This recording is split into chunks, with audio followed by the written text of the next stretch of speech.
Hello friends, అందరికీ నమస్కారం. Welcome back to our channel. Telangana రాష్ట్రంలో ఇందిరమ్మ ఇండ్ల లబ్ధిదారులకు ప్రభుత్వం గుడ్ న్యూస్ అయితే చెప్పడం జరిగింది.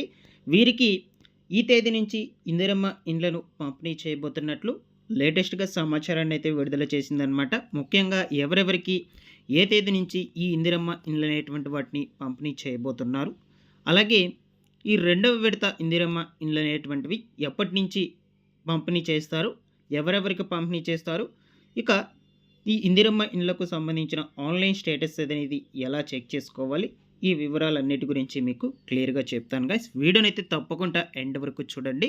ఫస్ట్ టైం ఛానల్ చూసేటువంటి వాళ్ళందరూ కూడా ఛానల్‌ని సబ్స్క్రైబ్ చేసుకునేసి పక్కనే ఉన్నటువంటి బెల్ ఐకాన్ని క్లిక్ చేసి ఆల్ నోటిఫికేషన్‌ను ఆన్‌లో పెట్టుకునేసేయండి. ఒకసారి టెలిగ్రామ్ ఛానల్ కూడా విజిట్ చేయండి. అందులో కూడా జాయిన్ అయితే అవ్వండి. మీకు యూజ్ అయ్యే ఇన్ఫర్మేషనే అప్డేట్ అయితే చేస్తూ ఉంటాను. డిస్క్రిప్షన్‌లో లింక్ పెట్టినాను, చెక్‌ఔట్ చేసేయండి. లేట్ చేయకుండా టాపిక్‌లో గనుక వచ్చేసినట్లయితే, తెలంగాణ ప్రభుత్వము తాజాగా ఈ విభాగానికి చెందినటువంటి వాళ్లకు ఇందిరమ్మ ఇండ్లను పంపిణీ చేయబోతున్నట్లు సమాచారాన్ని అయితే విడుదల చేయడం జరిగింది. అయితే ముఖ్యంగా ఎవరెవరికి ఏ తేదీ నుంచి ఇందిరమ్మ ఇల్లు అనేటివి పంపిణీ చేయబోతున్నారు, ఏ కారణం చేత వారికి ఇస్తున్నారు, ఈ వివరాల గురించి చూద్దాం.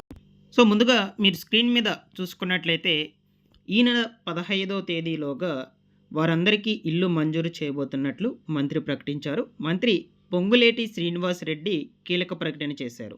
భూదాన్ భూముల్లో ఇల్లు కోల్పోయినటువంటి పేదలకు ఇందిరమ్మ ఇండ్లను మంజూరు చేస్తున్నట్లు వెల్లడించడం జరిగింది. వారికి ఉచితంగా ఇంటి స్థలం కూడా మంజూరు చేసి ఇందిరమ్మ ఇండ్ల పథకం కింద ఇళ్లను కేటాయిస్తామని మంత్రి పొంగులేటి శ్రీనివాస్ రెడ్డి గారైతే ప్రకటించడం జరిగింది. పేదలు ఎవరు కూడా ఇబ్బంది లేకుండా ప్రభుత్వం మద్దతుగా నిలుస్తుందని మంత్రి హామీ ఇవ్వటం జరిగింది. ఈ నెల 15వ తేదీ లోపల అర్హులైనటువంటి వాళ్ళందరికీ కూడా ఇల్లు కేటాయింపు చేస్తామని వెల్లడిస్తూ ఉన్నారు.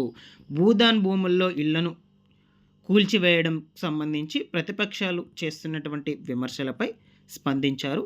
ఇల్లు కోల్పోయినటువంటి పేదలకు ఎట్టి పరిస్థితుల్లోనూ అన్యాయం తమ ప్రభుత్వం జరగదని భరోసా కల్పించడం జరిగింది. ఇళ్లను కోల్పోయిన పేదలకు గుర్తించేందుకు సామాజిక ఆర్థిక సర్వే కూడా నిర్వహిస్తున్నట్లు మంత్రి పొంగులేటి శ్రీనివాసరెడ్డి గారు అయితే తెలిపారు. అర్హులైనటువంటి లబ్ధిదారులకు ఈ ఇందిరమ్మ స్థలంతో పాటుగా ఇందిరమ్మ ఇండ్లను కూడా కేటాయింపు చేస్తామని ఆయన తెలియజేస్తూ వచ్చారు. దీంతో పాటుగా అక్కడ మౌలిక వసతులు కల్పించడంతో పాటు అంగన్వాడీ ప్రభుత్వ స్కూళ్ళు కూడా ఏర్పాటు చేసే అవకాశాలు ఉంటాయని ఇలా పత్రికాముఖంగా అప్డేట్ని అయితే రిలీజ్ చేయడం జరిగింది. ఇదే సమయంలో విమర్శలు చేస్తున్నటువంటి వారికి కౌంటర్ ఇస్తూ కొందరు మాజీ మంత్రులు అలాగే ప్రతిపక్ష నాయకులు తెలుసుకోవాలని సూచించారు. భూదాన్ భూముల్లో ఇల్లు కోల్పోయినటువంటి పేదలకు నివాస యోగ్యమైనటువంటి స్థలాలను కేటాయింపు చేస్తున్నట్లు స్పష్టం చేయడం జరిగింది. ఓకేనా. సో ఫైనల్గా మనకు ఈ యొక్క భూముల్లో 8 ఏళ్ల క్రితం నుంచి 720 కుటుంబాలు ఇళ్లను నిర్మించుకొని ఉన్నారని, వీరిలో కొందరు ప్రభుత్వ ఉద్యోగులు ఉన్నారని, ఇకపై హైదరాబాద్లో ఉన్నటువంటి పేదలకు ఉగాది రోజున ఇందిరమ్మ ఇండ్లను కేటాయింపు చేసేందుకు ప్రభుత్వం ముహూర్తం అయితే ఫిక్స్ చేయడం జరిగిందనమాట. ఓకేనా. ఇలాగ మనకు ఈ యొక్క భూదాన్ విభాగం కింద ఎవరైతే ఇళ్లను ఎవరైతే కోల్పోయి ఉంటారో అటువంటి వాళ్ళందరికీ కూడా ఈ ఇందిరమ్మ ఇండ్ల విభాగం కింద ఇళ్లను కేటాయింపు చేయబోతున్నారు. స్థలం అయితే స్థలము, ఇల్లు అయితే ఇల్లు. ఓకేనా. నెక్స్ట్ ఇక ఇదిలా ఉండగా నార్మల్గా ఈ రెండవ విడత ఇందిరమ్మ ఇండ్లను ఎప్పటి నుంచి పంపిణీ చేస్తారని చాలామంది కూడా వెయిట్ చేస్తూ ఉన్నారు. మనకు వచ్చినటువంటి ఇన్ఫర్మేషన్ ప్రకారము ఏప్రిల్ నెల నుంచి ఇందిరమ్మ ఇండ్ల రెండవ విడత పంపిణీ అయితే మొదలవుతుంది. సో ఏప్రిల్ నెల ఈ తేదీనని పర్టికులర్గా అయితే డేట్ ఫిక్స్ చేయలేదు ఇంకా, బట్ ఏప్రిల్ నెల నుంచి అయితే చెప్పున్నారు. సో అప్పుడు ముఖ్యంగా ఏ కేటగిరీలో ఉండేటువంటి వాళ్ళకు ఈ ఇందిరమ్మ ఇండ్లను పంపిణీ చేస్తారు అంటే, మొదటి ప్రాధాన్యత వచ్చేసి L2లో ఉన్నటువంటి వాళ్ళకి ఇస్తారండి.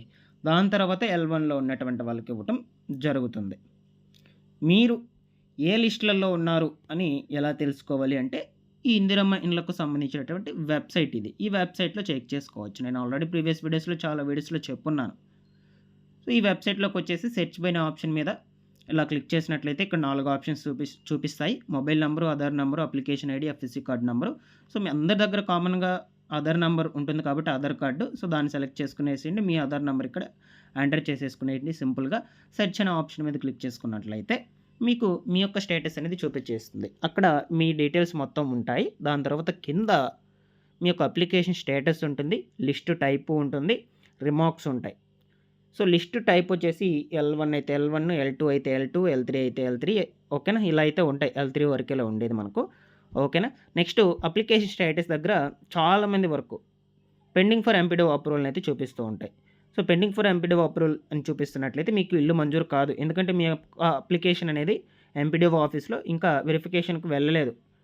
పెండింగ్‌లోనే ఉంది. అందువల్ల చాలామందికి అలా చూపిస్తున్నాయి. సో అక్కడ వెరిఫికేషన్ అయితే ఎంపీడీఓ అప్రూవల్ అని చూపిస్తుంది ఆన్‌లైన్ స్టేటస్‌లో. ఎంపీడీఓ అప్రూవల్ అని ఎవరికైతే చూపిస్తుందో వాళ్ళందరికీ కూడా ఇల్లు మంజూరు చేస్తారు. సో వీలైనంత త్వరగా వీటన్నిటిని కూడా రెక్టిఫై చేసుకోండి. ఓకేనా? మీకు ఉన్నటువంటి రిమార్క్స్ అన్నిటిని కూడా. అలాగే మనకు ఇండ్లను ఏప్రిల్ నెల నుంచి జారీ చేయబోతున్నారు. అర్హుల లిస్టులు అనేటువంటి వాటిని నేను గ్యాదర్ చేసి తీసుకొని వస్తాను ముందు రోజుల్లో కంపల్సరీగా జిల్లాల వారీగా. ఆల్రెడీ ప్రీవియస్ వీడియోస్‌లో మన ఛానల్ తరపున లిస్టులు అనేటువంటి వాటిని గ్యాదర్ చేసి తీసుకొచ్చి మీకంతా కూడా ఎక్స్‌ప్లెయిన్ చేశాను. అలాగే ముందు రోజుల్లో ఎలిజిబుల్ లిస్టులను ఖచ్చితంగా గ్యాదర్ చేసి తీసుకొచ్చాను. తప్పకుండా మన ఛానల్‌ని రెగ్యులర్‌గా ఫాలో అప్ చేస్తున్నాను. సబ్స్క్రైబ్ చేసుకునేసేయండి. ఇన్ఫర్మేషన్ మీకు నచ్చినట్టయితే లైక్ చేసేయండి. Thanks for watching this one.